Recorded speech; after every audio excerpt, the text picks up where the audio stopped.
escojo. Cuando comparto, me multiplico. Escribió en su cuaderno, yo creo que esto lo define perfectamente. Efectivamente traía tarjetas, siempre. Y siempre con una pluma verde. La cultura sirve para darle sentido al hombre y al mundo.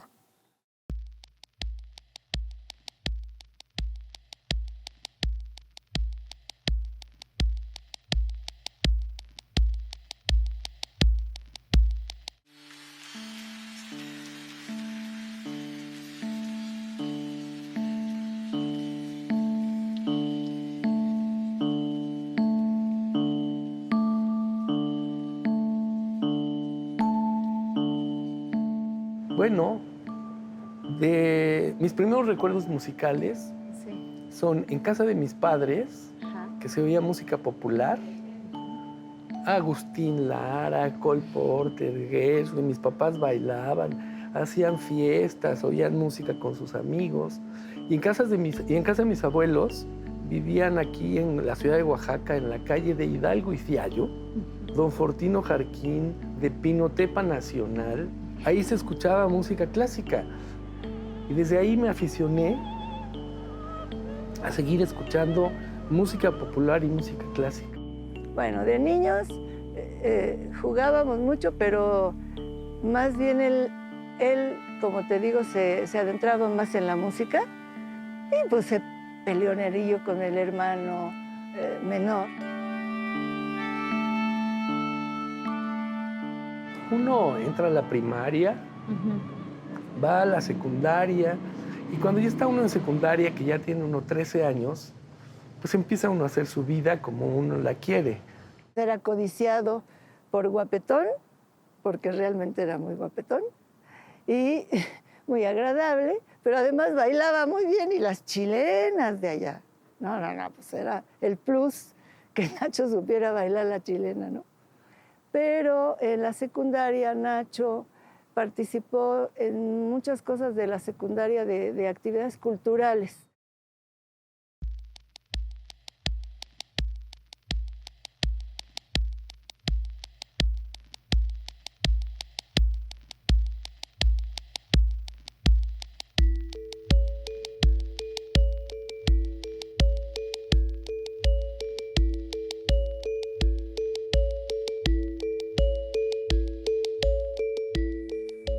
Entré a la preparatoria, estudié 2 años de arquitectura, estudié 2 años y medio de antropología.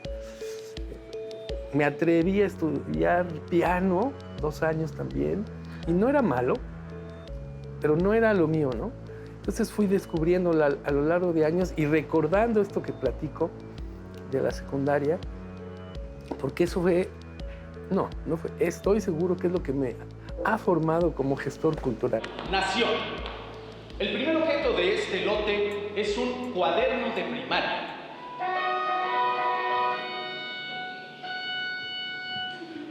Materia, civismo. Materiales, papel y cartón. Dimensiones 28 por 17 centímetros, año 1962. ¿Qué mejor forma de conocer a alguien que a través de sus ideas y pensamientos? El pensamiento es lo más importante que forma a un niño, y una gran influencia de Nacho Toscano fue la maestra Griselda Mulia y Torres de la primaria Emiliano Zapata. Aquí tenemos su cuaderno de 6º grado. Decía Nacho: mi amor por la patria se lo debo a mi maestra. Vemos plasmadas en papel esas primeras ideas que fueron moldeando su pensamiento y conformaron las bases éticas de la persona que todos recordamos. Este antiguo cuaderno, ahora de hoja sepia, es de un valor incalculable. Contiene la letra de la inocencia que prevaleció hasta sus últimos días. Muestra lo que fue esa figura nacional. Es en esta clase donde Nacho adquiere los valores intrínsecos que forman su concepto de nación. ¿Qué es nación para Nacho? Trabajo en colectivo, en comunidad. Es un apoyo que funciona como soporte para todo individuo más allá de la clase social. La clave de nuestro país, del presente y del futuro es la educación, dijo Nacho. Él fue un enlazador de mundos. Y he aquí los cimientos de un gestor cultural. Decía que su compañía se llamaba Puentes a la Medida, porque justamente Nacho hacía puentes entre el público y los artistas. Él era un gran conversador de proyectos y empiezan a salir posibilidades de enlace, de colaboración, de sumar fuerzas, de aportaciones. Y él era esa persona, él era un gran catalizador. Y la promoción de los grupos de México, él era siempre enamorado de los artistas nacionales. Siempre nos defendió y siempre promovió que tuviéramos mejores condiciones y que hiciéramos mejor nuestro trabajo. Entonces, un promotor cultural tiene que ser eso. Él escribe, ¿qué quiere el público? ¿Qué necesitan los músicos, compositores, ejecutantes? ¿Qué quieren los melómanos? Voluntad, transformación, recursos, legislación, educación artística, sembrar, sumar ideas, voluntades, recursos, ideas urgentes para mentes insaciables.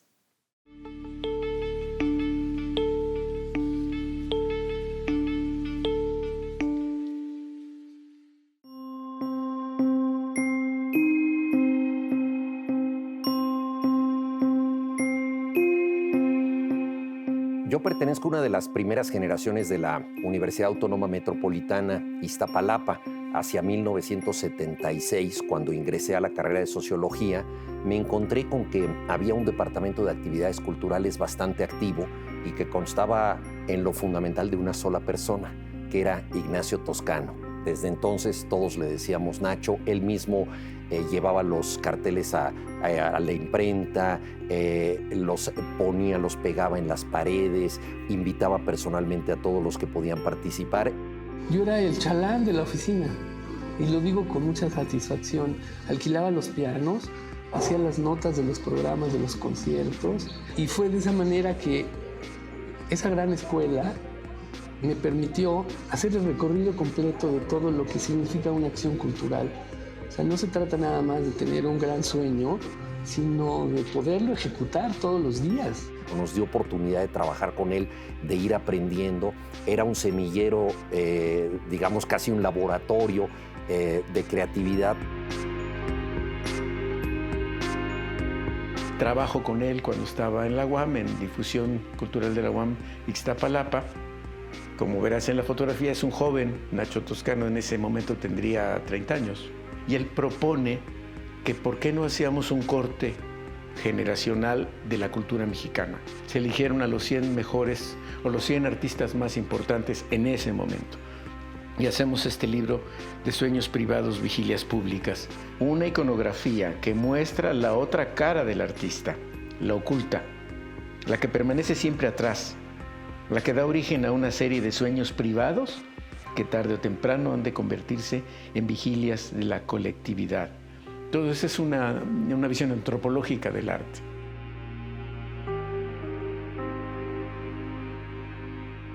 Nos puso en contacto con las nuevas tendencias, por ejemplo, de la música, que era algo que a Nacho Toscano le interesaba mucho.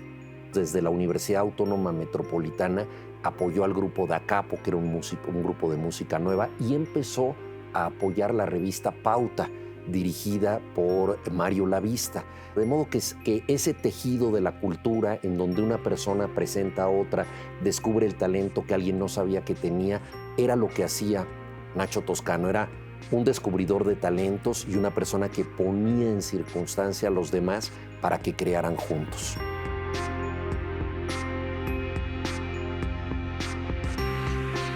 Nacho Toscano se convirtió en una figura insoslayable de la cultura mexicana, porque una vez que él salió de la UAM, él, con el interés que tenía por distintas disciplinas, había estudiado algo de arqueología y antropología, había estudiado arquitectura, la pasión central de su vida era la música, pero lo que él quería era hacer gestión cultural en un sentido amplio. Después de la universidad trabajé en el Instituto Nacional de Bellas Artes, fui director de la ópera. Donde de manera muy arriesgada puso óperas que nunca se habían puesto en México. Y ahí empezamos a conocernos, hicimos una mancuerna de verdad espléndida. Congeniábamos en muchas cosas y en otras no tanto, porque él era medio alborotado en sus ideas de ser innovador y yo soy pues muy tradicional y romántico, ¿no? pero hicimos una infinidad de cosas y de proyectos en la ópera con los jóvenes. Juego Mágico con Juan Ibáñez, eso fue creación de Nacho y mía. Un montón de óperas que hicimos, hacíamos 3 títulos diferentes en la semana. Hacemos 86 funciones al año. El que haya entrado a la compañía refrescó muchísimo, nos empezaron a llamar a todos los jóvenes, entonces se hacían 16 funciones de ópera y entonces en todos estos experimentos que fueron muy exitosos, pues nos acompañó Nacho y siempre nos protegió. Por ejemplo, él estuvo detrás del estreno de Ariadne en Naxos, una de las grandes óperas del repertorio contemporáneo de Richard Strauss, y me pidió a mí que yo tradujera el libreto de Hugo von Hofmannsthal. Entonces el libreto se dio en una época en que no había todavía el supratitulaje de la ópera, entonces la gente podía seguir el libreto en un cuadernillo que editó Ignacio Toscano.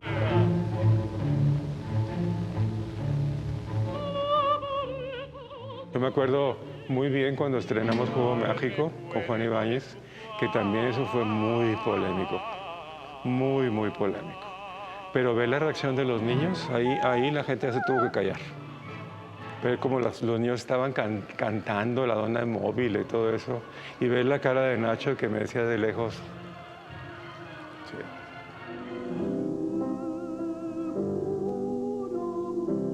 Aparte de eso, invitó a Werner Schröter, un enfant terrible del cine alemán, a que pusiera Salomé, también de Richard Strauss. El director Werner Schröter, que también ya falleció,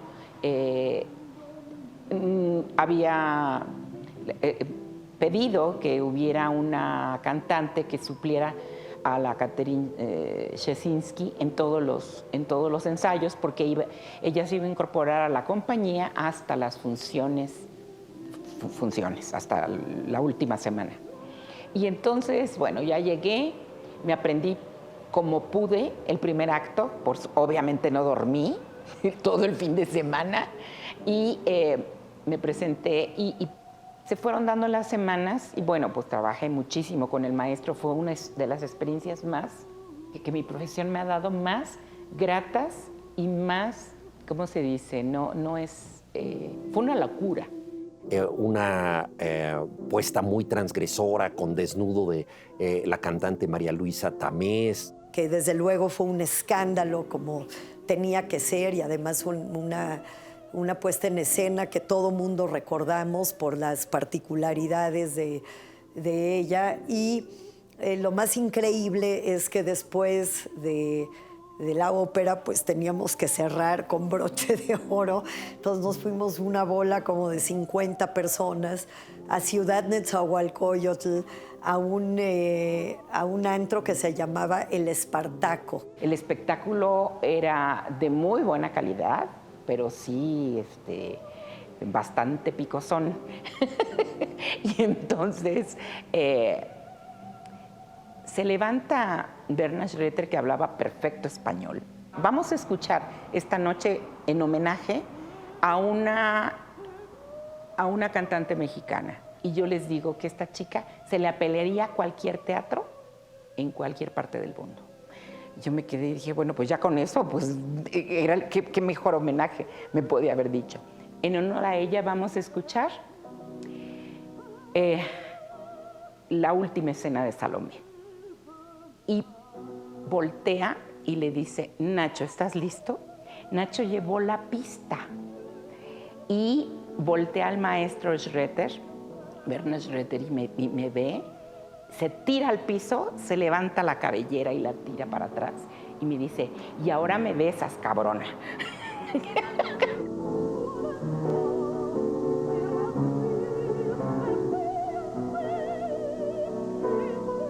Nacho, como director de ópera, realmente cambió completamente la forma de hacer ópera en México. Pero era un hombre absolutamente de su tiempo. Entonces era una persona que entendía muy bien el arte contemporáneo. Sobre todo entendía muy bien las mentes o los espíritus o las almas de quienes nos dedicábamos al arte contemporáneo. Y sabía vincular, entonces Nacho era igual muy amigo de Guillermina Bravo, que es la madre de la danza en este país, o una de las grandes madres de la danza en este país, o muy amigo de nosotros que éramos en esa época muy jóvenes, y sabía cómo entender a uno y al otro. Fui director de la ópera 4 años y medio. Llegó otro director y me invitó a trabajar como director de proyectos especiales. La colaboración de Nacho fue fundamental. Sus vínculos con el personal del instituto eran muy profundos. Se llevaba bien con todas las personas que allí trabajaban. La comunidad artística, pues como ahora se ha podido apreciar, lo estimaba bastante, entonces tenía conocidos en todas las áreas, teatro. Fue, digamos, un colaborador muy cercano, imprescindible para mí. Gracias a él me ahorré muchos dolores de cabeza seguramente.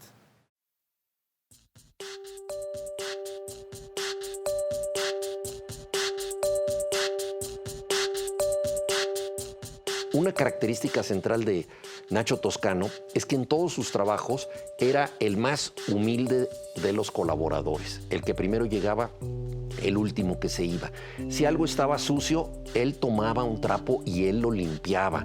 O sea, no tenía esta sensación de jerarquías, ¿no? De que yo soy demasiado importante para hacer un trabajo modesto. De manera humorística, él decía que había un teatro Blanquita, que era el teatro de revista, y había un teatro Blanquito, y que él era el director del teatro Blanquito, es decir, de Bellas Artes. Nacho no creía en tabletas, teléfonos, computadoras. Él, su computadora, su pluma y sus tarjetitas en su saco o en su camisa, y había algo que le llamaba la atención y la apuntaba. Si algo le molestaba no decía nada, la apuntaba. O si se acordaba de algo y la apuntaba. A veces te sacabas así como, ¿qué dije? No vaya a apuntar algo que yo haya dicho ahorita y vaya a usar en mi contra.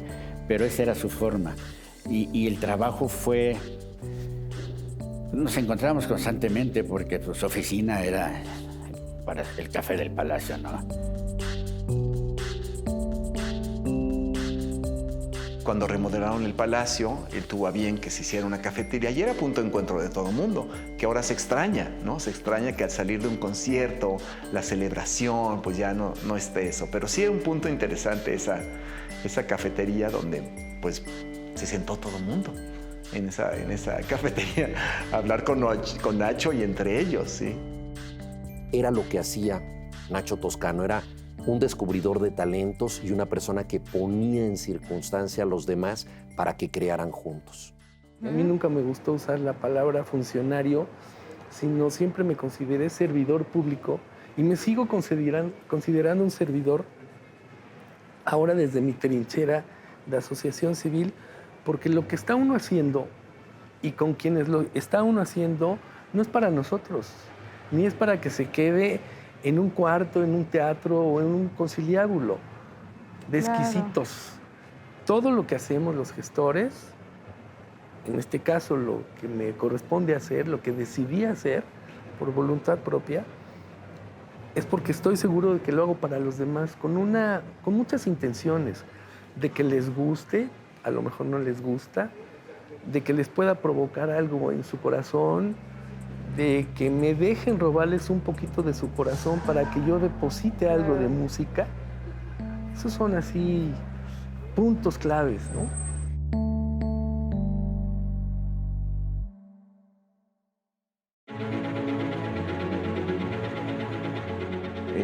Yo era bailarín de la compañía en ese momento y él estaba trabajando en el Festival Cultural de Sinaloa. Y a partir de ahí empezamos a desarrollar primero una amistad bastante fuerte y luego muchos años de colaboración y de trabajo. Yo trabajé para un amigo mío y una amiga mía, 6 meses.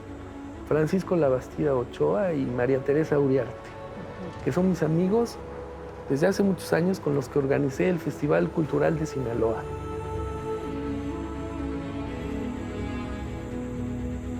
Salí con la idea de que quería un festival en Sinaloa Y entonces me dijo Jaime Labastida, mi cuñado, me dijo, Tere, ¿no quieres un festival de jazz mejor? Dije, no, yo quiero un festival como el Cervantino. Y entonces me dijo, bueno, pues mira, necesitarías conocer a algunas personas. Y él me presentó a Nacho Toscano. Fuimos a Sinaloa donde no había nada. No había nada realmente más que tambora, cerveza y béisbol. Y mar. Entonces pues llevamos la ópera a todos los municipios. Llevamos la orquesta sinfónica, fue la Filarmónica de la Ciudad, fue la Orquesta de Guanajuato, fue la Filarmónica de Leningrado, fue la Orquesta de Cámara de San Pablo, muchísima la Compañía Nacional de Danza, muchísimas cosas. Entonces, cubrimos todo el estado, todos los municipios. Entonces, él siempre se caracterizó por eso, por conseguir hacer muchas cosas. Era un festival que se movía por todo el estado de Sinaloa. O sea, son 18 municipios y en los 18 municipios y en la mayoría de las sindicaturas tuvimos eventos culturales. Después, además, Nacho fue uno de los impulsores del Festival Sinaloa de las Artes. O sea, él fue mucho tiempo director del propio festival.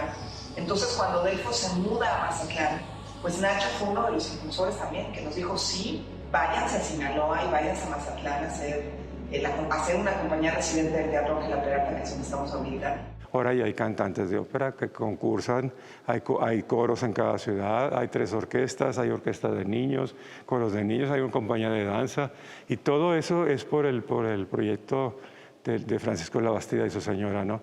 Que nos dieron la mano y nos apoyaron de verdad hasta morir, a Nacho y a mí.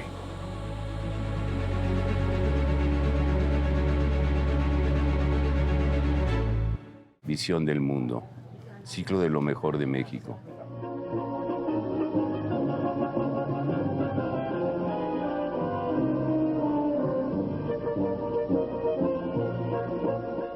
Se llevó a cabo una fiesta, una celebración muy importante en el Zócalo de la Ciudad de México, justamente el último día del año de 1999, con la intención de mostrar lo mejor del arte y la cultura de nuestro país. Nacho Toscano fue llamado para esta importante labor por el entonces presidente de Conaculta, Rafael Tovar y de Teresa, con una misión justamente, y era, me parece, Nacho, el perfil del gestor cultural ideal para poder convocar a tantos artistas importantes a lo largo de los años en nuestro país.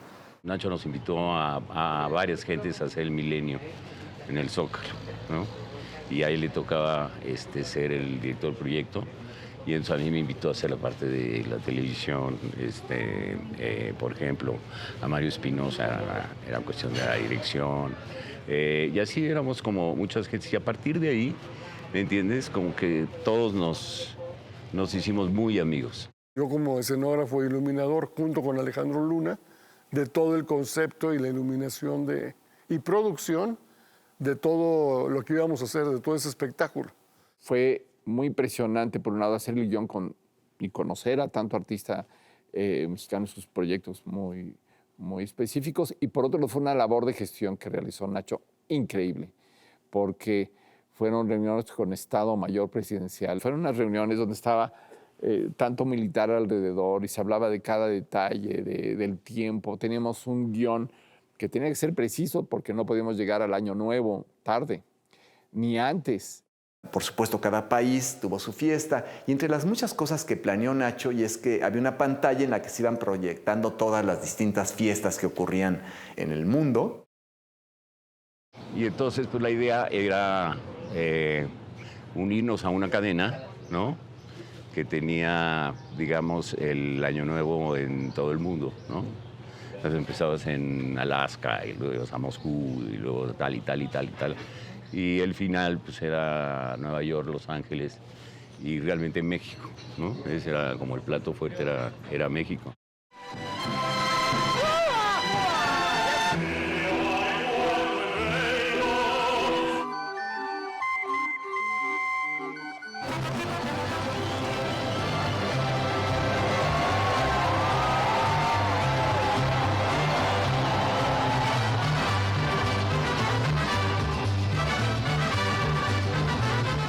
pues era como una cosa muy festiva, ¿no?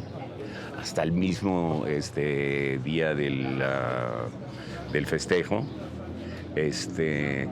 Y entonces terminamos como muy a gusto, fue todo muy bien. Y muchas cosas, pero una parte muy notable fue que a las 12 en punto o a las 0 horas del nuevo siglo, 2 niñas oaxaqueñas cantando unas mañanitas al nuevo milenio, era así. Esas cosas muy de Nacho, que otros hubieran puesto los fuegos artificiales, como ocurrió en todas partes. Y él guardó silencio, hizo guardar silencio, diría yo, en este caso a la nación entera, para escuchar a 2 niñitas. Es que en lágrimas estábamos toda la plaza, lágrimas de emoción. Esos detalles de Nacho lo hacían singular como curador de arte, ¿no? Esas cosas que a nadie se le ocurren.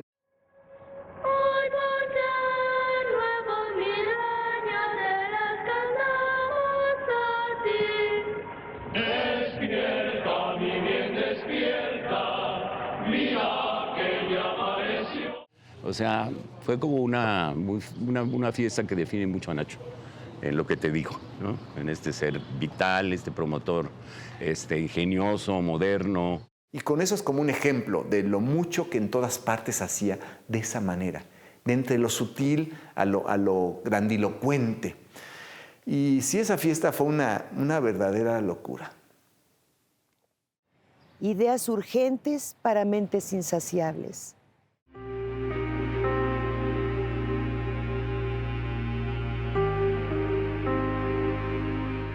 Sari Bermúdez invitó a Nacho a ser director del Instituto Nacional de Bellas Artes y Nacho aceptó el encargo, la distinción.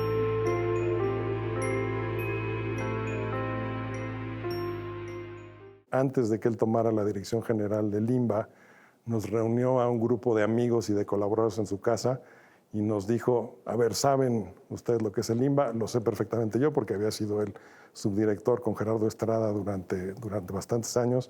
¿Qué tenemos que hacer para reformar el INBA? ¿No? Y bueno, finalmente mucho de lo que se dijo ahí no se pudo llevar a cabo tal y como lo ideamos en algún momento, pero tenía esa visión, tenía ese empuje, sabía también a quiénes involucrar, dónde darle carta blanca a la gente para que siguiera adelante con las líneas que había quizá trazado él, pero que había que conceptualizar, aterrizar, también muy abierto a recibir nuevas propuestas.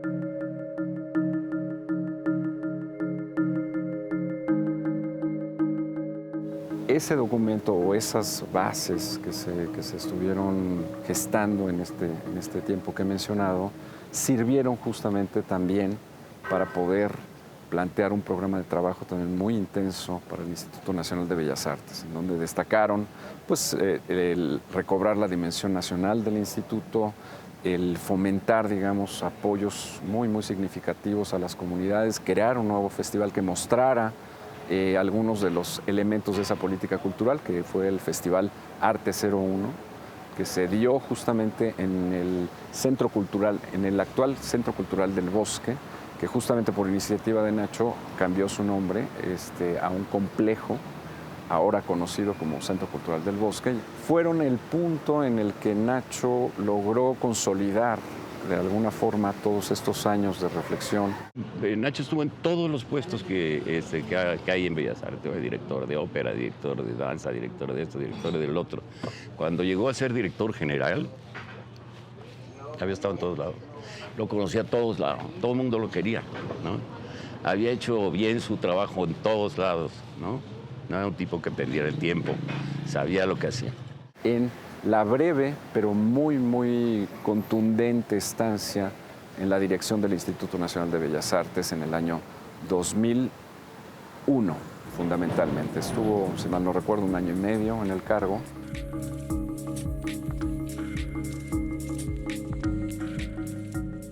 No solamente es importante quererse mucho, sino también querer lo mismo.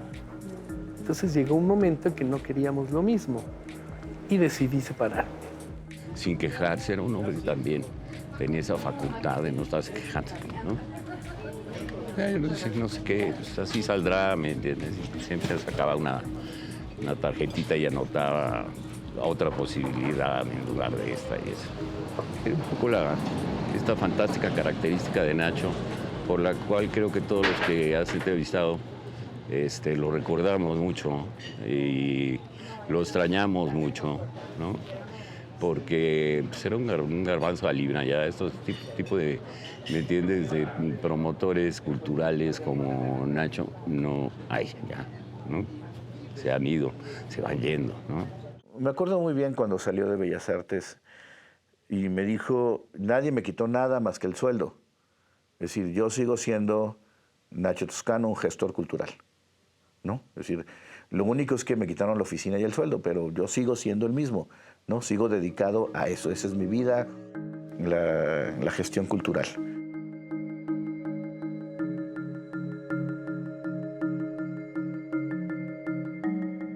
A ver, yo creo que lo primero es estar seguro de lo que uno quiere hacer.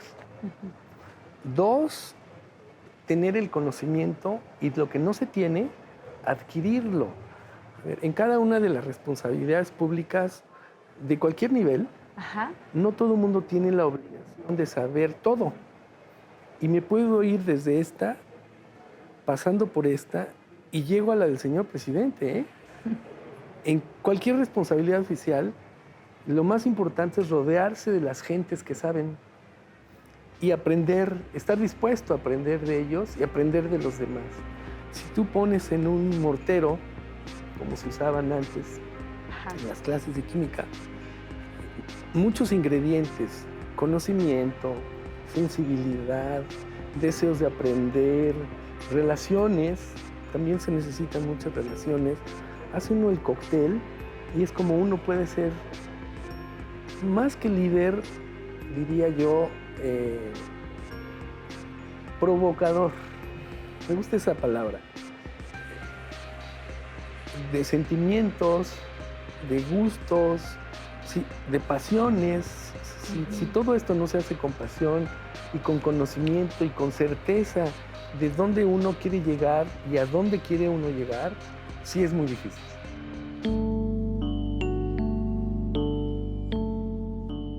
Salió de ese cargo para iniciar una etapa distinta en su vida, ya no en el espectro institucional, sino fuera de él, y implicó el surgimiento de un gran proyecto a nivel nacional llamado Instrumenta.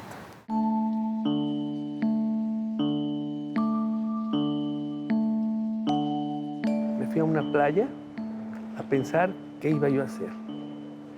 Saqué mi pluma verde, una libreta y me hice 4 preguntas. ¿Qué quiero hacer? ¿Cómo lo quiero hacer? ¿Con quién lo quiero hacer? ¿Y dónde lo quiero hacer? Entonces, entre estas llamadas que recibí, fue una de don Alfredo Harp, y me preguntó, ¿y qué vas a hacer? Le dije, estoy pensando, nos vemos después. Nos encontramos un día, nos conocíamos de antes por distintas razones profesionales. Le dije, me quiero, así, dedicar a la música en una asociación civil con gente que piensa igual que yo y en Oaxaca. Y me dijo, me gusta. ¿Qué hay que hacer? Le dije, formemos una asociación civil. Empezamos a trabajar.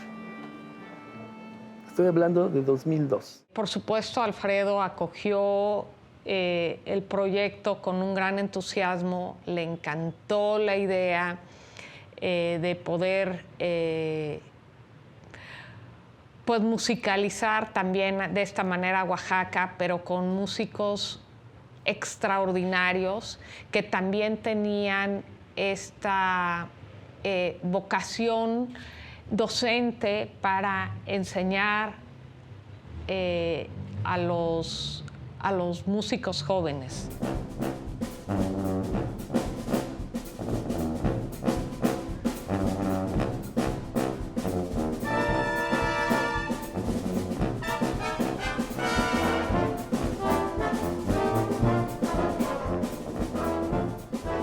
Entre los dos acordaron la necesidad de crear un proyecto que impulsara desde la perspectiva educativa como complemento de formación a instrumentistas jóvenes, compositores, intérpretes.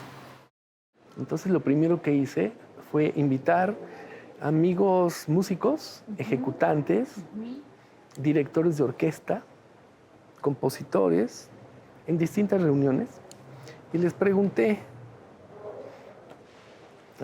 primero les conté, me voy a dedicar a ustedes, a la música. Y les pregunto, ¿qué hace falta?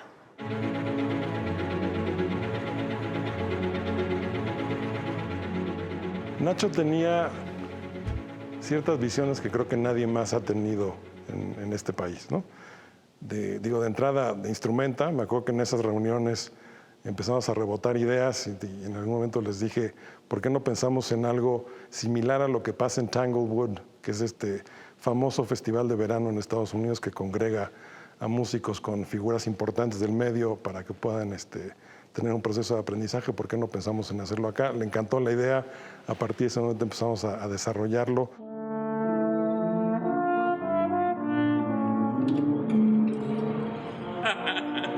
Pero un encuentro de educación que generó muchas cosas, generó discos, generó libros, generó pensamiento, pero partía de fortalecer el crecimiento musical. Y no faltarán muchos músicos que te puedas encontrar que dicen que ahí encontraron cosas muy importantes en Instrumenta. Instrumenta estuvo muchos años en Oaxaca, ¿no? Creando músicos y bueno, también la parte de fomentar la composición. Si no me equivoco, son casi 100 obras comisionadas para Instrumenta. Es muchísimo, de todo tipo de dotaciones, de todo tipo de músicos de todas partes del mundo. Carlos Monsiváis decía con bastante ironía que la descentralización de la cultura significaba mandar chilangos a todos los lugares de la República.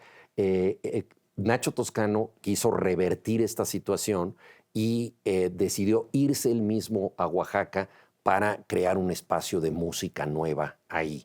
Y con el apoyo de Eduardo Mata, también de Mario Lavista, de muchas otras gentes que habían sido sus cómplices, hizo un trabajo extraordinario, siempre pensando en el talento de los otros. La idea era traer a músicos de todo el mundo que pudieran interactuar y ser como una escuela de formación también para jóvenes que se dedican a la música y que también pudiéramos escuchar en la ciudad durante 1 o 2 semanas conciertos por toda la ciudad. O sea, que fuera de alguna manera poner a Oaxaca en el mapa musical a nivel internacional, ¿no?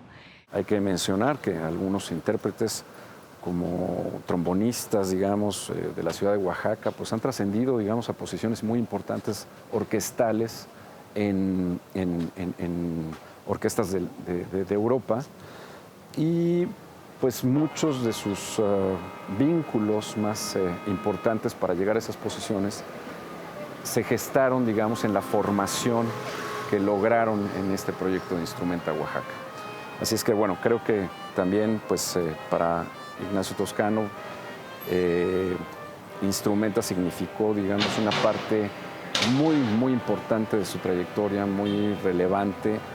Y sí, en Oaxaca tratamos de generar las condiciones para que fuera polo catalizador de procesos educativos, de procesos interpretativos en Oaxaca, es decir, para Oaxaca, pero desde Oaxaca también. Creo que fue un momento importante en el que, por ejemplo, la música contemporánea, la música nueva a través de Instrumenta contemporáneo y, sobre todo, la música tradicional oaxaqueña tuviera pues, su foco de atención, ¿no? en la escena musical, como mínimo, nacional, ¿no?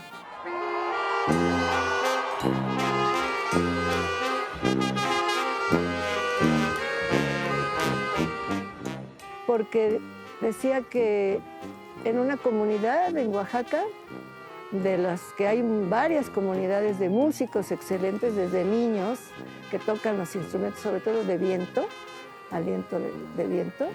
Entonces dice que llegaban maestros pues, de otros lados del mundo, ¿no?, a impartir las clases magistrales y que jóvenes de ahí, niños de ahí y maestros reconocidísimos a nivel mundial y que todos al mismo tiempo abrían partituras y todos leían lo mismo, porque los niños oaxaqueños de esas comunidades yo creo que no sabían hablar quizá mucho el español, pero sabían leer música como nadie.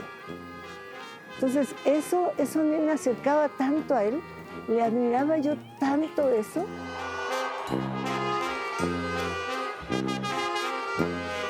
Yo usaría, sin temor a equivocarme, utilizaría de que hay palabras que son las que nos permiten hacer el trabajo que hacemos. Yo uso dos muy particulares. Las uso para instrumento. Generosidad y libertad.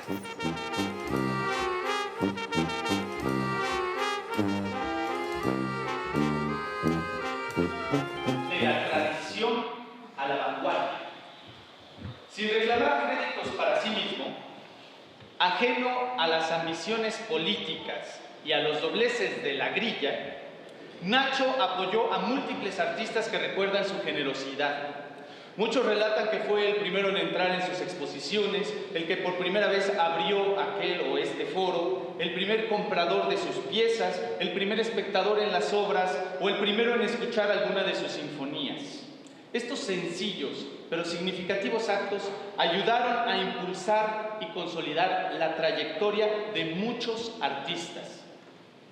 Este lote incluye piezas de varios de ellos que fueron apoyados por el maestro Toscano, así como obra de creadores consagrados que compartían amistad con él.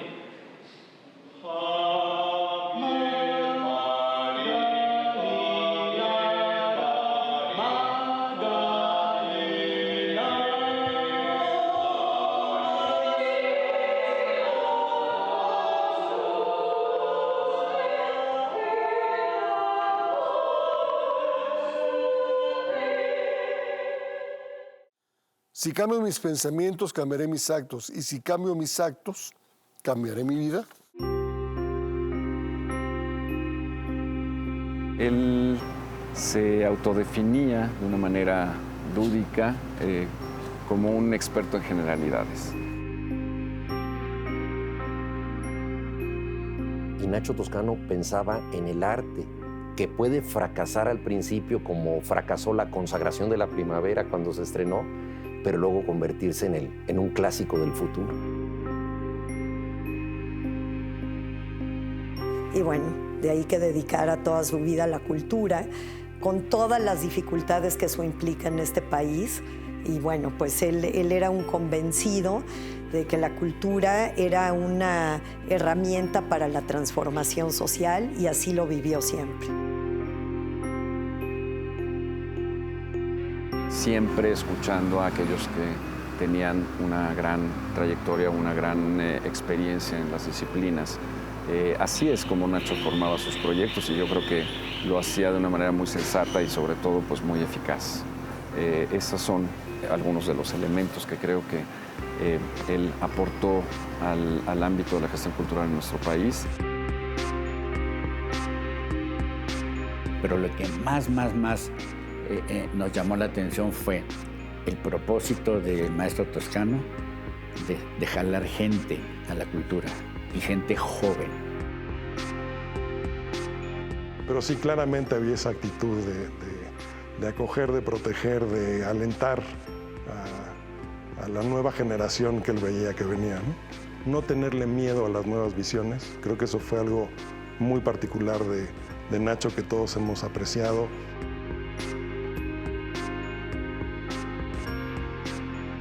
Siempre nos decía que era tan importante quien abre el teatro como quien apaga la luz, ¿no? Al final de la función, ¿no? Entonces, en ese sentido, sí, esa figura entrañable de Nacho, que era capaz de estar con todos y cada uno de nosotros cuando necesitamos estarlo, como te digo, desde el intérprete hasta la familia del tramoyista, sí fue alguien humanamente, realmente, una figura incontestable en ese sentido.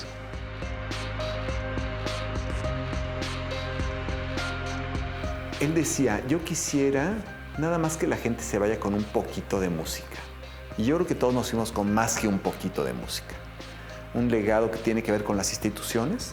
Ayudó, como muchos otros, a darles consistencia fue muy fiel a las instituciones, decían que era muy institucional, y sí, porque era un hombre que creía en la patria.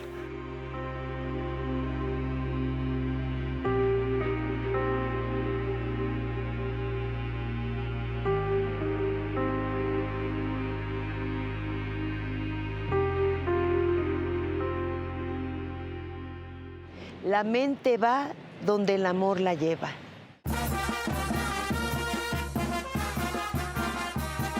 Sé bailar chilenas, siempre traigo un paliacate por si se ofrece. Como su familia viene de Oaxaca, de Pinotepa Nacional, pues sacaba su pañuelo para bailar las chilenas, pero era un gran bailador. Ay, sí, no, bailar con él era todo, nos lo peleábamos. Decía, no, a mí me toca. Era maravilloso, un gran bailarín.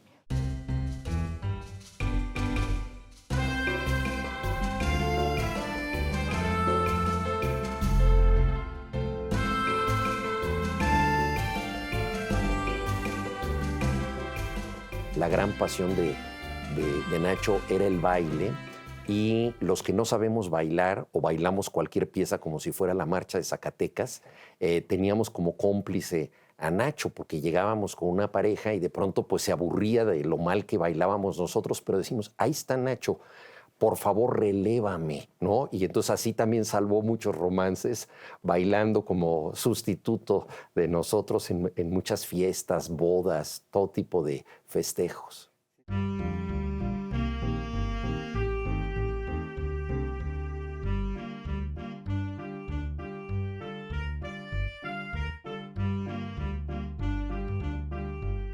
Pero también la fascinación de irnos de antros, y podíamos irnos a tomar la copa y bailar como descosidos en cualquier lugar en el Bar León.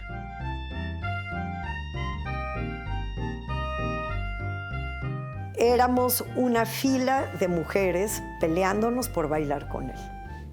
Y él en su libretita del trabajo, con su lapicito, apuntaba quién iba primero y quién iba después, casi como carnet de baile del siglo XIX.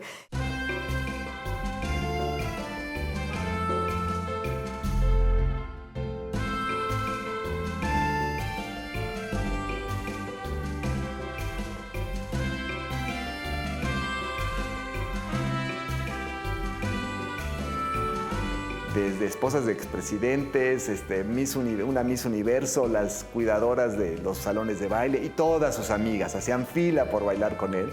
Era un deleite bailar, él disfrutaba cada paso, seguía la música, y entonces pues nos lo peleábamos. Y así disfrutamos muchísimo a Nachito toda la vida. Yo no controlo mi vida, sigo el compás de mi corazón.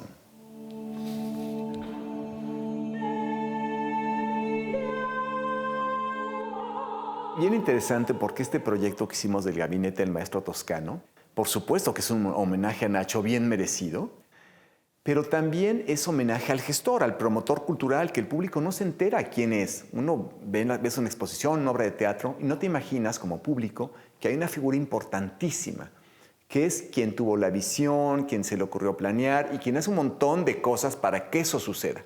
Lote 13, pieza única, tarjetero de oro con pluma verde.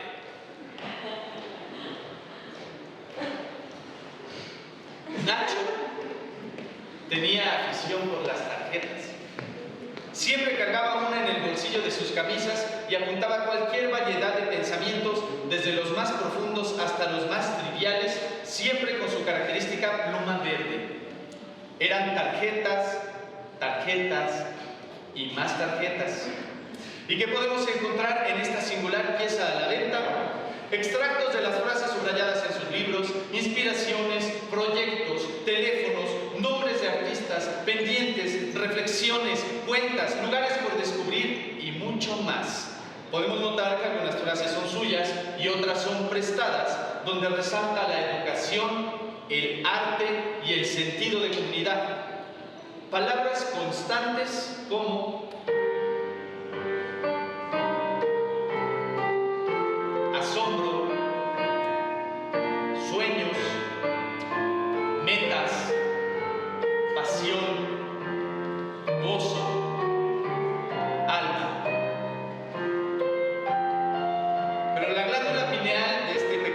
gran tesoro son las frases que revelan su más profunda intimidad. Escucha la elocuencia muda que hay en mi dolor.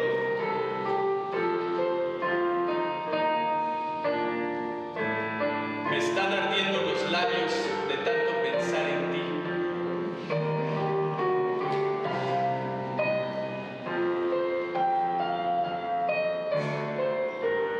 Toda forma de amor vale la pena. Me conmueve.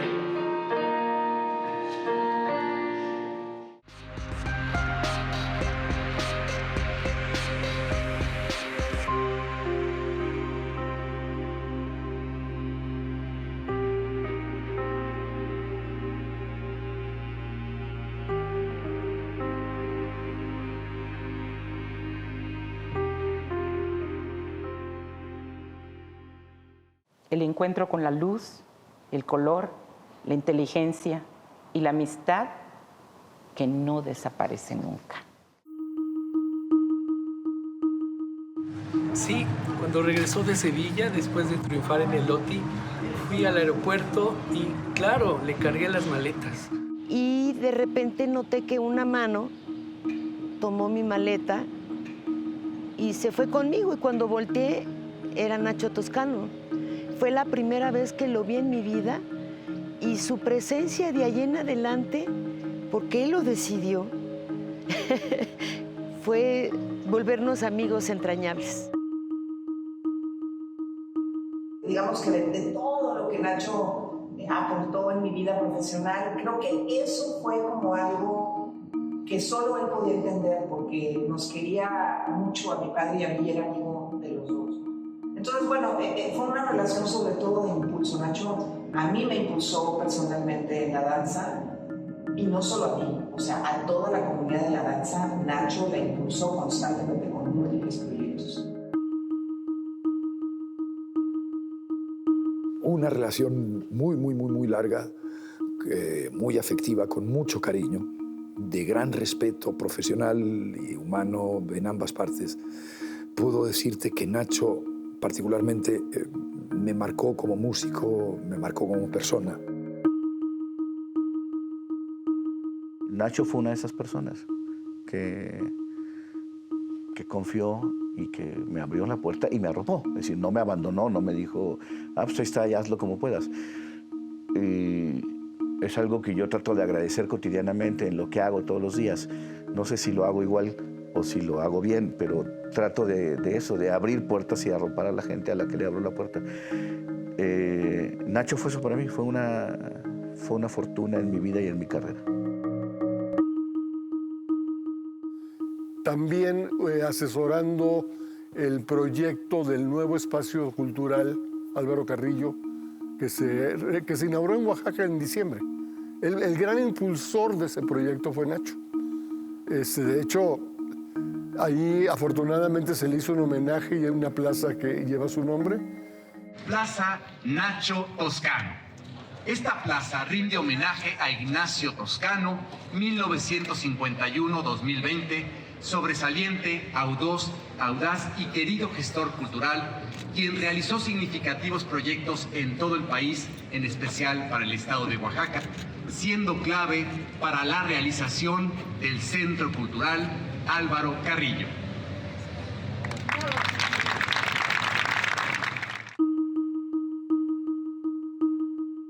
Me da mucho gusto recordar a Nacho, siempre asociado a la música, que su nombre sigue en Oaxaca, no nada más en una placa de metal, que siga en nuestros corazones y que su presencia pues siga inundando de bondad y de música a los oaxaqueños. Así que pues siempre celebré mucho que se le recordara su nombre pues en cualquier proyecto, ¿no? Desde mi punto de vista, uno de los grandes dolores que le debemos es que no haya sido reconocido al final de los tiempos, ¿no? No se le reconoció como debió haber sido al final y falleció así, por desgracia.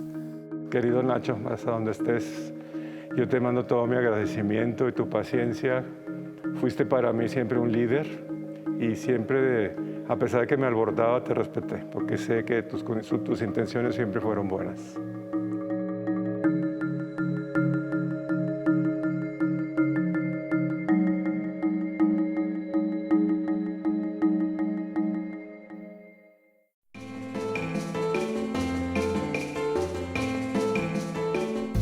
El mar era para él importantísimo y de hecho sus cenizas están en troncones, en el mar, precisamente, como él quería.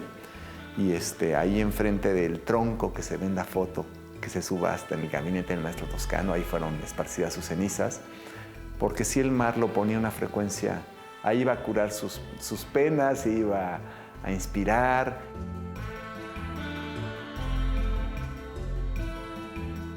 En ese tronco, él se sentaba ahí a ver los atardeceres con un vaso de whisky y a pensar en lo que iba a hacer.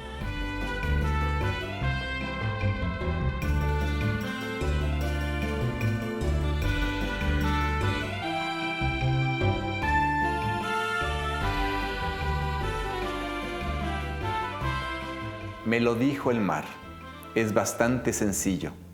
Todo se reduce a aprender a preguntar.